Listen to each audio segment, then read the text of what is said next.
Miles Carter had seen death before, but never like this. It was the sound that caught him first. Not the wind, not the rustle of the desert brush, not even the howl of a distant coyote, but the faintest, broken cry. A sound so small and fragile that, for a moment, he thought the desert was playing tricks on him. But it wasn't. It was a cry for help, thin, desperate, and it was moving away fast. He reined in Dusty, his chestnut stallion, whose breath puffed in the cooling air like small clouds. The horizon was bleeding into night, and the last scraps of sunlight painted the sky in streaks of red and gold. But there, in that dying light, he saw them. Two tiny figures, barefoot, running across the plain. And behind them, shadows. Two men, moving fast, ropes swinging in their hands, their silhouettes jagged against the fading sun. Even from this distance, Miles could see the way they leaned forward, hunting. His stomach turned cold. Children. Alone. Being hunted. In this part of Arizona, once the sun dipped behind the mountains, the desert belonged to predators, some with fangs, others with pistols. The law was hours away, and mercy didn't live here. Miles didn't waste another second. He leaned forward, speaking low to Dusty. "Come on, boy. Let's ride."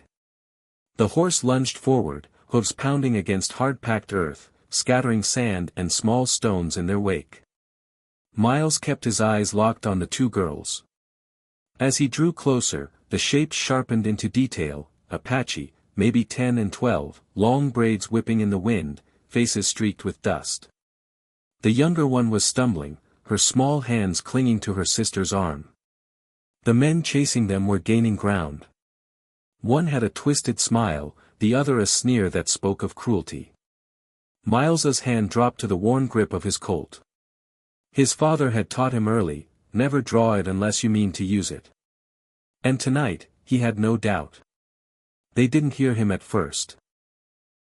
The pounding hooves, the rush of air, the men only turned when Dusty was almost on them. "This ain't your concern, cowboy," the taller one spat, his voice rough. Miles didn't slow. He swung down from the saddle in one fluid motion, boots hitting the earth with a thud. "Looks to me like it just became my concern." The shorter man's hand drifted to his belt. "These two? Just runaways. We're talking south. Worth good money." "That so?" Miles's voice was calm, but it carried steel. Before the man could blink, Miles had his Colt out, the barrel steady as a stone. "Drop the ropes." They hesitated. Bad mistake.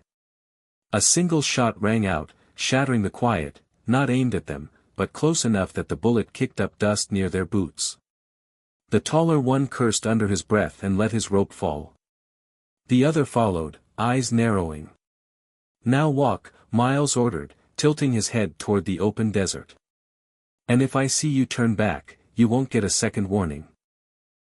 The men exchanged a look, part hate, part fear, but they obeyed, melting into the dark. The girls stood frozen, breathing hard. Miles knelt to their level, his voice gentler now. "You're safe. No one's gonna hurt you." They didn't answer. The younger one's eyes darted between him and the horizon, as if expecting the men to return.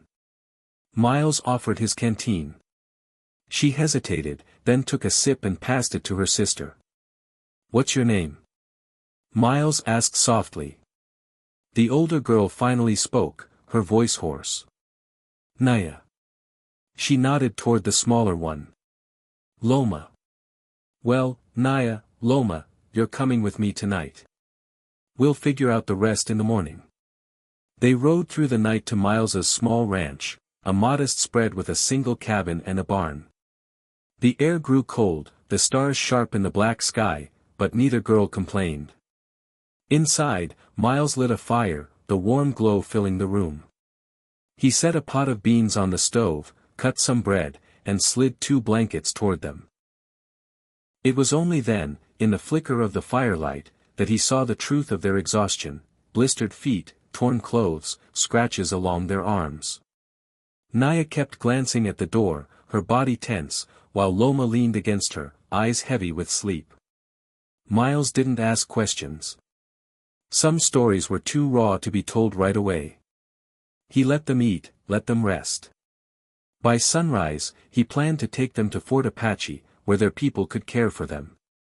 But fate had other plans. A dust cloud appeared on the horizon.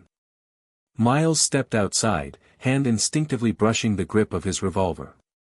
As the figures came into view, he saw a woman at the front, tall, with long black hair streaked with silver, riding with a posture that spoke of authority. Behind her were two Apache men. When she reached the cabin, she swung down from her horse and called out, her voice breaking, "Naya. Loma." The girls flew from the porch into her arms, sobbing. Miles stood back, giving them the moment. The woman, Tala, turned to him after the reunion, her eyes deep and steady. "You saved my daughters." "Just did what anyone would," Miles said. "No," she replied. "Not anyone. Many would have turned away." She signaled to one of the men, who brought forward a wrapped bundle. Tala held it out. Miles frowned. "That's not necessary. Please." Her voice was firm. When he unwrapped it, his breath caught. A necklace of heavy silver and turquoise, each piece carved with care, clearly older than anyone present. "This has been in my family for generations," Tala said softly. "It is our most precious possession. Now it is yours." Miles shook his head. "I can't." "You can," she said, "because it is not payment. It is trust. Gratitude. My daughters live because of you." That night, long after they rode away, Miles sat by the fire turning the necklace in his hands. He thought about what it meant, not the silver or stones, but the love, the history, the courage it carried. And he realized. In a land as harsh as this, the rarest treasures weren't gold or land. They were moments when strangers became family, bound by a single act of courage. From then on, he wore the necklace only on days that mattered, not to show it off, but to remind himself of a truth his father had once told him: a man's worth is not in what he owns, but in the lives he touches. And somewhere out there, under the same stars, two Apache sisters knew there was a cowboy who would always ride for them, without hesitation.